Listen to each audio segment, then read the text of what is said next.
दोस्तों, इस वीडियो को पूरा देखने के बाद जिन्न के बारे में आपकी सोच बदल जाएगी, क्योंकि भूत, चुड़ैल, तांत्रिक, डायन और इन सब के बाद आता है जिन्न, एक ऐसी खतरनाक ताकत जो जैसा चाहे जब चाहे उसे वक्त कर सकता है।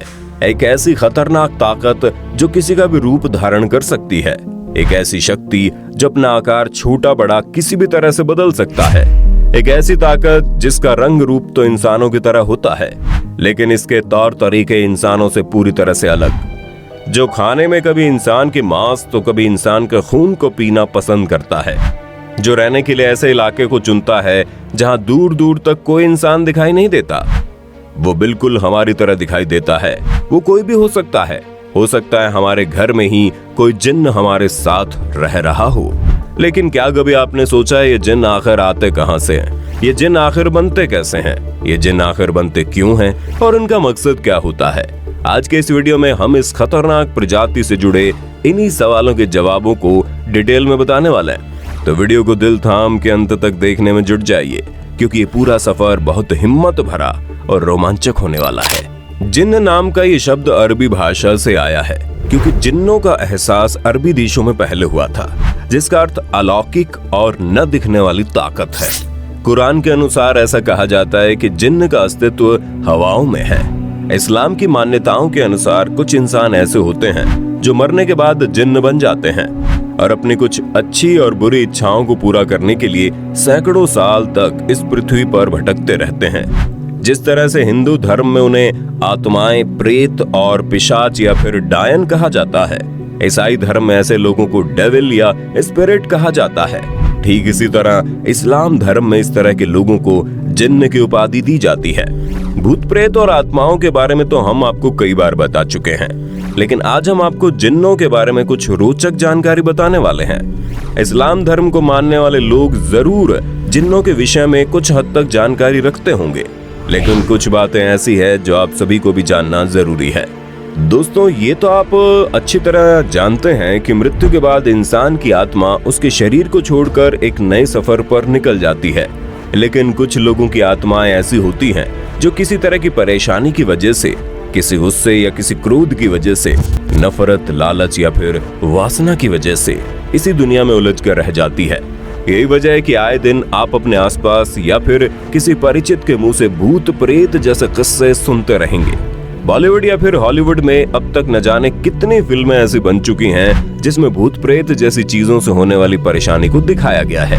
ठीक इसी प्रकार कुरान के अनुसार, यानी कि मुस्लिम धर्म के पवित्र पुस्तक कुरान के अनुसार, जब कोई बुरी आत्मा इस भौतिक दुनिया में उलझ कर रह जाती है, जैसे किसी से बदला लेने के लिए, किसी से अपना गुस्सा जाहिर करने के लिए या फिर वासना और लालच की वजह से, तो ऐसे ही लोगों को कुरान के अंदर जिन्न कहा गया है। धर्म चाहे कोई भी हो, लेकिन सच यही है कि सभी धर्म अपने अपने तरीके से पारलौकिक ताकतों में भरोसा करते हैं।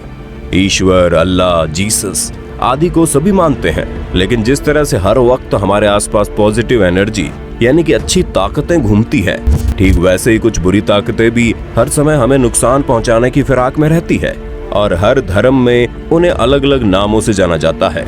हिंदू धर्म में ऐसे लोगों को भूत प्रेत या डायन कहते हैं, तो वहीं दूसरी तरफ मुस्लिम धर्म के अंदर ऐसे लोगों को जिन्न कहते हैं। इनका मकसद वही होता है जो किसी भूत प्रेत या फिर डायन का होता होगा। अक्सर सुनसान जगह या सूनी हवेलियां इनका बसेरा होता है। आपको जानकर हैरानी होगी कि एक जिन्न का रंग रूप आकार बिल्कुल इंसान की तरह होता है, और अगर नहीं भी होता है तो वो किसी भी वक्त कोई भी रूप धारण कर सकता है।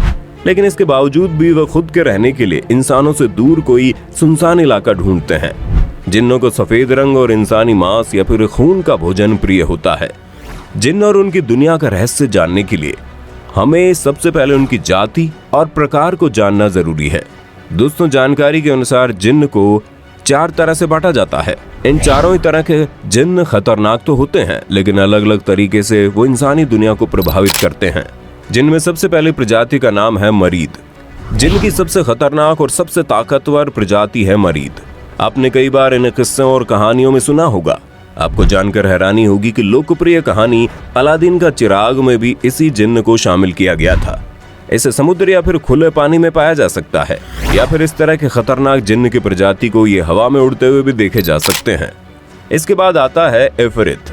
इफरित जिन्न और उसकी दुनिया का रहस्य बिल्कुल इंसानी दुनिया की तरह ही है। इंसानी दुनिया जैसे ही इफरित जिन्नों की भी अलग दुनिया होती है, जिसमें महिला और पुरुष दोनों इफरित साथ में रहते हैं। ये इंसानों को समझने की ताकत रखते हैं और बहुत ही जल्द इंसानों को अपना दोस्त बना लेते हैं। इफरित अच्छे भी होते हैं और बुरे भी, लेकिन इन पर विश्वास करना घातक सिद्ध हो सकता है। और इसके बाद आता है सिला। इस प्रजाति में सिर्फ महिला जिन्न ही होती है, जो देखने में बड़ी आकर्षक और खूबसूरत होती है। इस प्रजाति के जिन्न इंसानी दुनिया में अक्सर घूमते रहते हैं, लेकिन फिर भी उनसे दूरी बनाकर रखती है। सिला ज्यादा मात्रा में नहीं देखी जाती, लेकिन वो मानसिक तौर पर मजबूत और बहुत समझदार होती है। और इसके बाद आता है जिन्न का एक खतरनाक प्रजाति घूल। इंसानी मांस खाने वाली प्रजाति बहुत ही खौफनाक होती है। ये कब्रिस्तान के आसपास ही रहते हैं और इनका व्यवहार क्रूर और शैतान से मिलता जुलता होता है, इसलिए इंसानों के लिए बहुत ही भयानक होते हैं। इस प्रजाति के जिन्नों पर बॉलीवुड और हॉलीवुड में एक फिल्म भी बन चुकी है, जिसे आप आसानी से देख सकते हैं। घूल को बुलाने की एक अलग ही प्रक्रिया है। घूल आमतौर पर कब्रिस्तान जैसी जगहों पर रहते हैं। इनके बारे में प्रसिद्ध है कि जिस इंसान का मांस ये चख ले, उसका रूप धारण कर सकते हैं। और अंत में आता है बेताल। जिन्न के इस प्रजाति को आप वैम्पायर भी कह सकते हैं। और हैरानी की बात तो यह है कि जिन्न की प्रजाति इंसानों के खून पर ही जिंदा रहती है। विक्रम बेताल की कहानियों में इसी बेताल का तो जिक्र था। वो इतने खतरनाक होते थे कि ये लोग भविष्य देख सकते थे और जब चाहे भूतकाल में जा सकते थे। दोस्तों, ये तो आप जानते ही हैं कि हमारी भौतिक दुनिया में कुछ लोग ऐसे भी होते हैं जो इस तरह की बुरी ताकतों पर जीत हासिल करके, यानी कि उसे अपने काबू में करके अपने दुश्मनों को परेशान करने का तरीका ढूंढते हैं। आसान शब्दों में कहें तो हमारे आसपास बहुत से लोग ऐसे होते हैं जो इस तरह की बुरी ताकतों को अपने वश में करके अपने दुश्मनों को या फिर जिस किसी को भी वो पसंद नहीं करते हैं उसे परेशान करते हैं। कई लोग तो ऐसे हैं जो जिन्न को सिद्ध कर उनसे मन चाहे काम करवाने की मंशा रखते हैं और जिन्न को सिद्ध करने निकल पड़ते हैं, मगर उन्हें ये ध्यान नहीं होता है कि बुरी नीयत से किसी भी सिद्धि को हासिल करना कितना खतरनाक है। आपको जानकर हैरानी होगी कि अधिकतर मामलों में ऐसे लोग खुद का पतन कर लेते हैं और कुछ मामले ऐसे होते हैं जब ये लोग सचमुच किसी को काबू में कर लेते हैं, दूसरों के लिए मुसीबत बन जाती है। दोस्तों, अब हम आपको जिन्न की दुनिया से जुड़े कुछ खास तथ्य बताने वाले हैं, जिसे ध्यान से सुनना। कुरान के अनुसार ऐसा कहा जाता है कि जिन्न की दुनिया का अस्तित्व इंसानी अस्तित्व से पहले का है। जिन्न बिना धुएं की आग से बने हुए होते हैं, यानी एक ऐसी आग जिससे धुआं नहीं निकलता। सभी जिन्न बुरे नहीं होते और ना ही सभी जिन्न अच्छे होते हैं। कहा जाता है कि जिन्न को हक है कि वो इंसानों की दुनिया में दखलंदाजी कर सकते हैं, मगर इसके लिए उन्हें इंसानों के साथ रिश्ता बनाना पड़ता है। जिन्न भी इंसानी तौर तरीके से रहते हैं, जैसे शादी करना, बच्चे पैदा करना और अंत में मर जाना, पर उनकी दुनिया इंसानी दुनिया से बेहद अलग है। जिन्न से इंसान डरते हैं, मगर इसके विपरीत जिन्न इंसानों से बहुत दूर रहना पसंद करते हैं। जिन्न इंसानों से बहुत दूर किसी सुनसान इलाके में या फिर किसी रेगिस्तानी या जंगली इलाकों में रहना पसंद करते हैं। यही वजह है कि हमें सुनसान जगहों पर ज्यादा सतर्कता बरतनी चाहिए। जिन्न अपने असली रूप में बहुत कम दिखते हैं। ये जब भी हमारे आसपास आते हैं तो वे इंसानों का रूप धारण करके आते हैं। ऐसा माना जाता है कि धार्मिक पुस्तकें जिन्न को इंसानों से दूर रखने में सहायक साबित होती हैं। कुरान के अनुसार ऐसा कहा जाता है कि इंसानी वजूद मिट जाएगा, मगर जिन्न कयामत के दिन तक अस्तित्व में रहेंगे। तो दोस्तों, उम्मीद करते हैं जिन्न की दुनिया से जुड़ी ये जानकारी आपको अच्छी लगी होगी। दोस्तों, एक बात तो साफ है कि चाहे हिंदू हो, मुस्लिम हो, ईसाई हो या फिर कोई भी धर्म, हर धर्म के लोगों के आसपास सकारात्मक और नकारात्मक दोनों ही तरह की ऊर्जा घूमती रहती है। अगर एक तरफ ईश्वर, अल्लाह या फिर भगवान है, तो दूसरी तरफ भूत प्रेत, डायन और जिन्न जैसी चीजें भी होती है। हो सकता है आप में से बहुत से लोग ऐसे होंगे जो इस तरह की बातों पर भरोसा नहीं करते, लेकिन अगर आपको यकीन ना हो तो फिर आप राजस्थान में अजमेर के दरगाह पर चले जाइए या फिर बनारस के पिशाच मोचन। इन जगहों पर आपको भूत प्रेत, डायन और जिन्न से परेशान लोग आसानी से मिल जाएंगे। ईश्वर, अल्लाह या फिर जीसस की मदद लेने वहां पहुंचते हैं। उन्हें देखने के बाद आपको यकीन हो जाएगा कि हमारे आसपास सिर्फ पॉजिटिव एनर्जी ही नहीं बल्कि नेगेटिव एनर्जी भी हर वक्त मौजूद रहती है। खैर, आपका इसके बारे में क्या कहना है, अपनी राय कमेंट में देना। वीडियो अच्छी लगी तो लाइक कीजिए, चैनल को सब्सक्राइब करके बेल आइकन को दबा देना, क्योंकि the earth adventure in Hindi की टीम आपके लिए हर रोज ऐसी जानकारियों से भरी वीडियोस लाती रहती है।